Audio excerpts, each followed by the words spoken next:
ng konsepto ng retraction ni Rizal yung mga nagawa niya sa kasaysayan. Bakit sir hindi na magbabago? Dahil pupunta na tayo, after patayin ni Dr. Jose Rizal, kung nag-retract man siya, magta-transition na tayo papunta sa panibagong kolonyalismo, which is ng mga Amerikano. Okay, ibig sabihin nito, sa idea ang idea ng mga Kastila, wala nang sense, okay? Kasi hindi naman na mapofocus pa kung bayani ba talaga si Rizal o hindi. Hindi naman na mapofocus pa kung mawawala ba ang kabayanihan ni Rizal kung nag-retract siya. Dahil nga po sumabay na nga dito yung konsepto na after ng ilang taon ay masasakop na rin tayo ng mga Amerikano. So ngayon, na-divert na ang atensyon. Kaya wala nang saysay pa para pag-usapan kung si Rizal ba ay tunay na bayani o hindi. At hindi na mabubura sa konsepto ng kasaysayan natin na minsan sa buhay ng mga Pilipino ay ginising ni Rizal ang mga tao o mga individual na Pilipino para lumagablab ang kanilang damdamin na maghangad ng kalayaan. Kung kaya't nga, 'di ba, nagkaroon nga ng mga revolusyonaryo na naging konsepto at naging daan para makamit natin ang kalayaan bilang isang Pilipino at bilang isang bansang Pilipinas. Okay? Another one. Okay? Kung titingnan po natin, bakit ba sir naniniwala ka na si Rizal ay nag-retract? Bakit nga? Pangalawa doon sa dapitan, okay? Sabi ko nga po, isang malaking ano na yon, red flag na para kay Rizal. Dahil yung pagbuo pa lang niya ng retraction sa dapitan, nag-hint na ito na hindi mahirap para kay Rizal na pumirma ng retraction. Kasi nga, siya mismo ang gumawa ng retraction niya. Okay? Sabi nga natin, another one, hindi na mabubura sa kasaysayan ng mga ginawa niya dahil lamang sa pagpirma niya. Okay? Although, marami nagsasabi dito na mga iba pang mga konsepto at ideya, bakit naman pipirma si Rizal para kay Josephine Bracken? Ganun ba kamahal ni Rizal si Josephine Bracken para lamang talikuran niya ang lahat ng ginawa niya para sa Pilipinas? Hindi natin masasabi. Remember, ang isang tao ay nabubulag sa pagmamahal. Kahit gaano ka katalino, pero kapag pagmamahal na ang sumaklaw sa'yo, nagiging bobo ka. Di ba? Kaya maraming takas sa pagmamahal, maraming naluloko sa pagmamahal kasi kahit anong award pang nakuha mo sa pag-aaral mo, kahit ano pang profession mo, pag tanga ka sa pag-ibig, tanga ka. Okay, yan yung konsepto na tinitingnan dito. Kaya nga, kung ikaw ba ay mamamatay, yung pagmamahal na halos ibinigay mo yung pagmamahal mo na halos ibinigay mo sa inang bayan o sa bayan mo, which is yung pinakamaliit na konsepto ng pagmamahal lamang na matatanggap mo sa ibang tao, mamamatay ka na, ipagdadamot mo pa ba sa sarili mo? Yun yung tinitingnan ng ilang mga konsepto sa kasaysayan. Bakit ipagdadamot pa kaya ni Rizal yung huling sandali niya para ikasal siya sa taong minamahal niya? Halos buong buhay niya ibinigay naman niya sa pagmamahal sa bayan. Enough na yun. Okay, wag na tayong masyado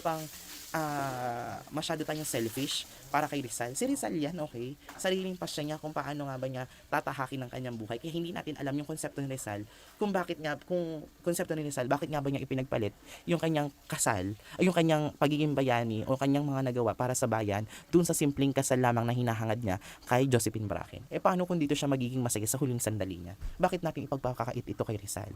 Pati ba naman sa huling kapatayan ni Rizal, dapat natin siya diktahan. Okay? And yung nakakainis, 'di ba?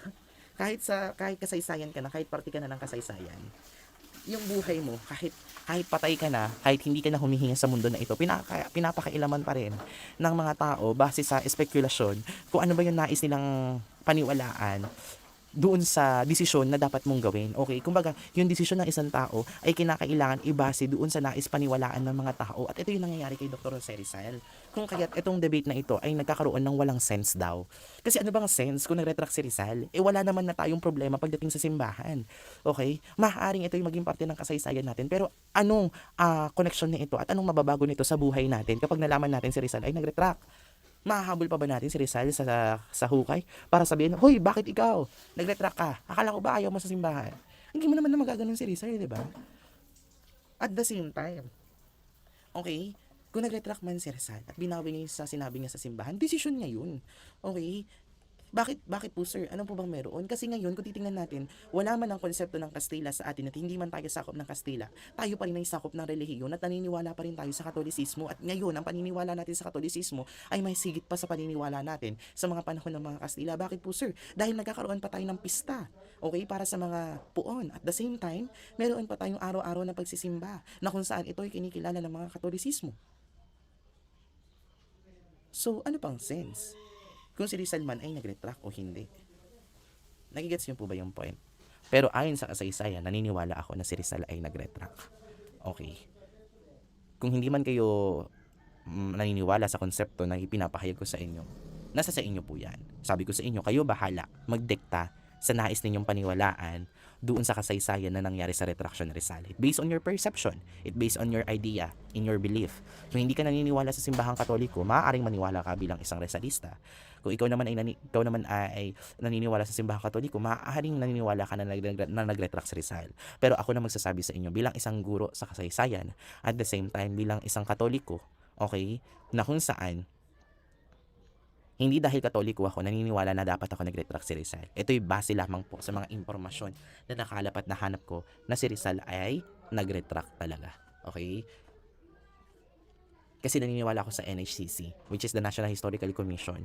Never nilang itatago ang isang dokumento kung hindi totoo. Kasi kung wala din namang worth, bakit pa gagawing opisyal na dokumento ito ng Pilipinas? Nagets niyo ba yung point?